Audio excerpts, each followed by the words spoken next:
Hello, good morning guys. Kasama ko yung Business Mindanao. Nandito naman po sa araw na ito, umaga na ito, magpakita naman ko rebag sample sa inyo sa alaga ng manok ko.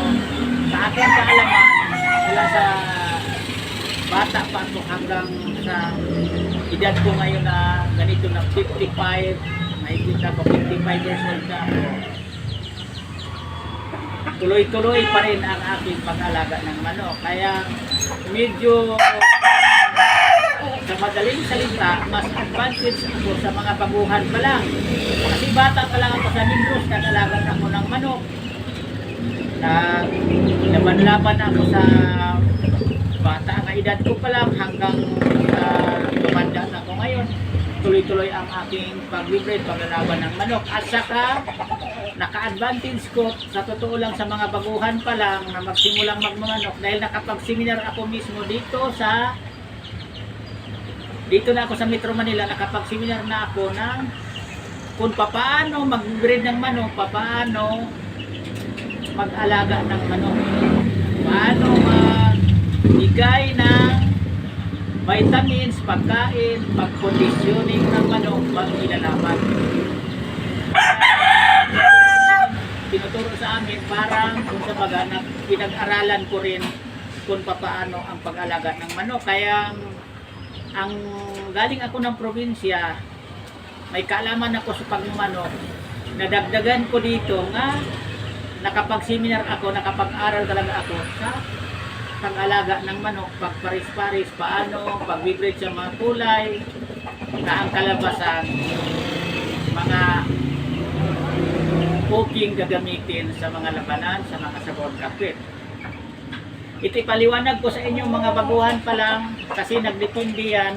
Kasi ang daming nagsasabi sa atin na luging-lugi daw ang pagmamanok. Nagdepende nga sa atin yan, sa atin mismo kung paano pipiliin natin pagparisin ang linyada na hindi tayo lugi.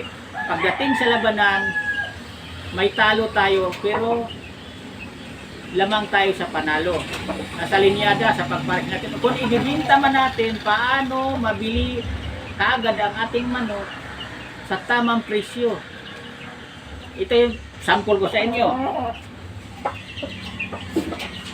Pag ganito yung palahi ko ng mga manok, ito siya sweater gray. Ang tawagin ito, kinokondisyon ko ito. Kasi sarili ko ito panglaban, pang ano ko ito, pang personal ko ito panglaban ng manok na ito. Dahil 11 months na. Itong linyadang ginagamit ko, hindi ako logit sa totoo lang.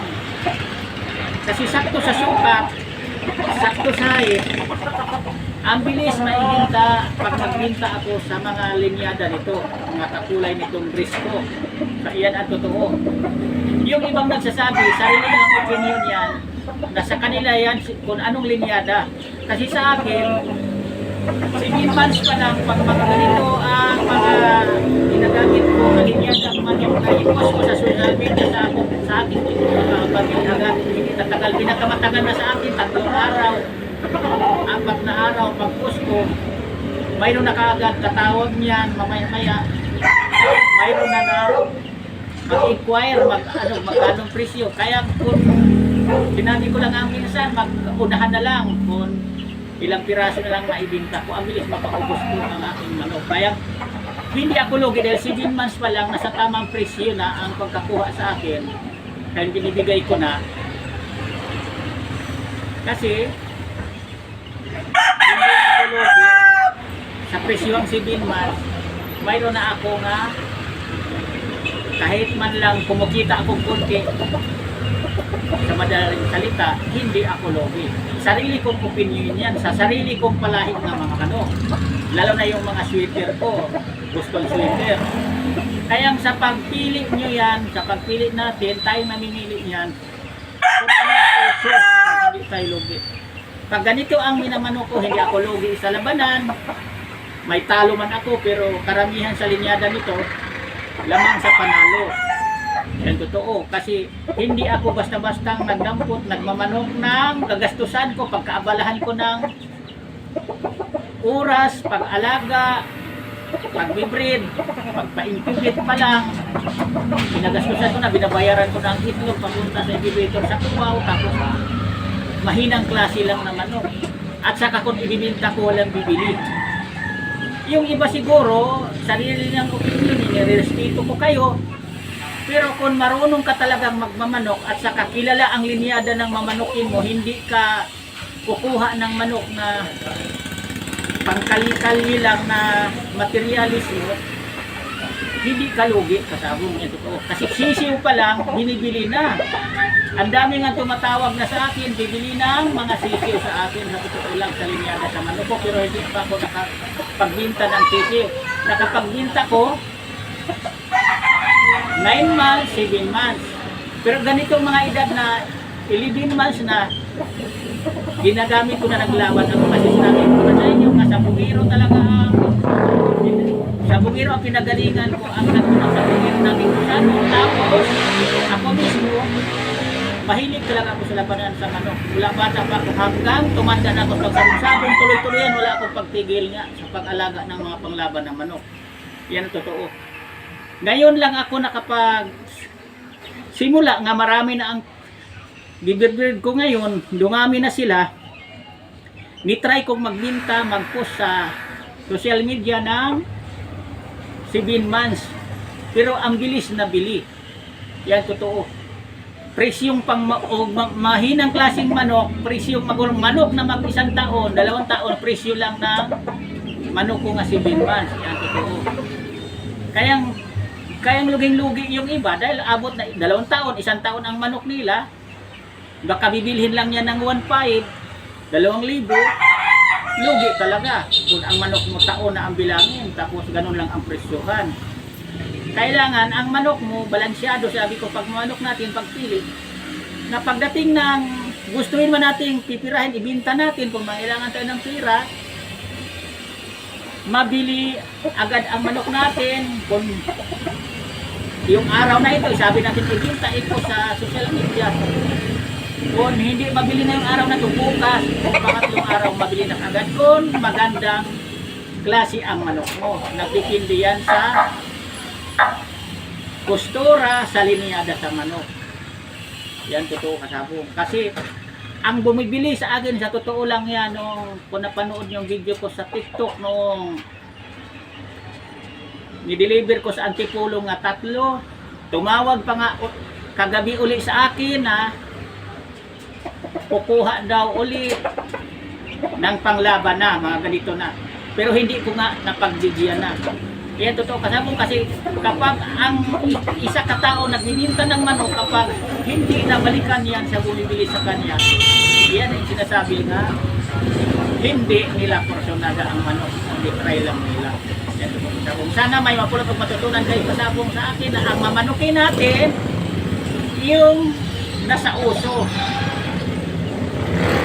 nasa saktong sukat, nasa saktong laki sa timbang, huwag maliit, huwag oversize. Yan inutulit ko, tinuturo ko sa inyong mga baguhan pa lang.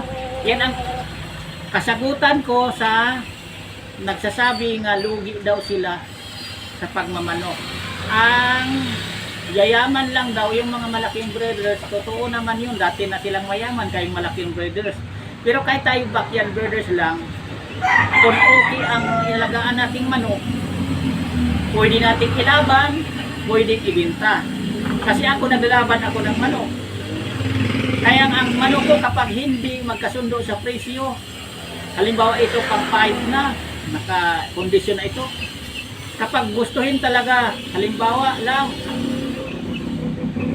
kung magkasundo sa sakto nga presyo nga panglaban na, pwede na akong mag-out niyan, pero hindi mo na ako nakapag-out dahil sabi ko, manghinayin ko sa aking manok dahil ang labanan ngayon may pa-premyo na 30,000, maka 2 panalo ka lang, isipin mo naman.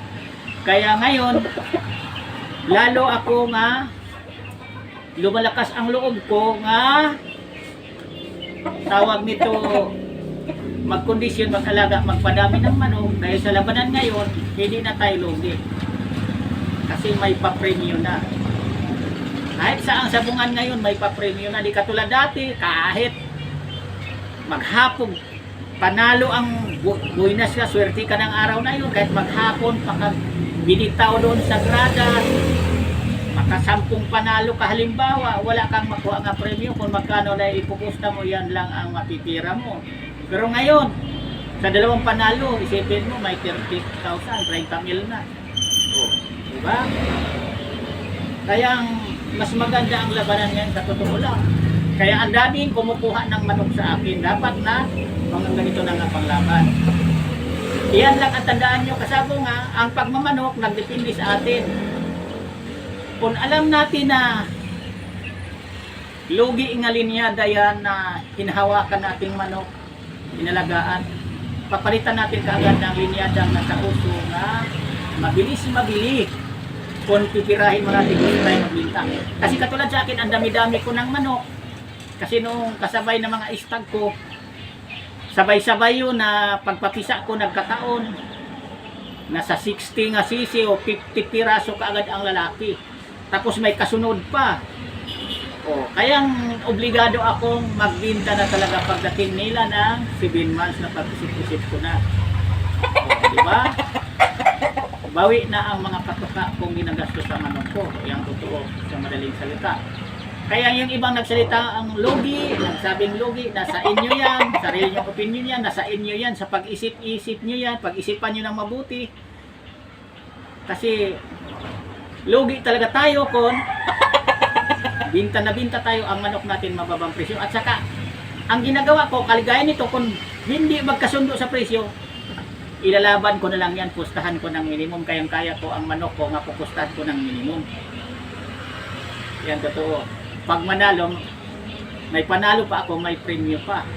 Kaya, ang manok ko, ang ginagamit ko talagang linyada, yung sinabi ko sa inyo, lamang sa panalo kaysa talo. May talo ako, pero lamang sa panalo. Kasi, hindi ako lugi. Pagdating sa labanan, may panalo ako, hindi puro talo. Hanggang dito muna ako kasabong. Sana may matutunan kayo sa umaga na ito ngayon.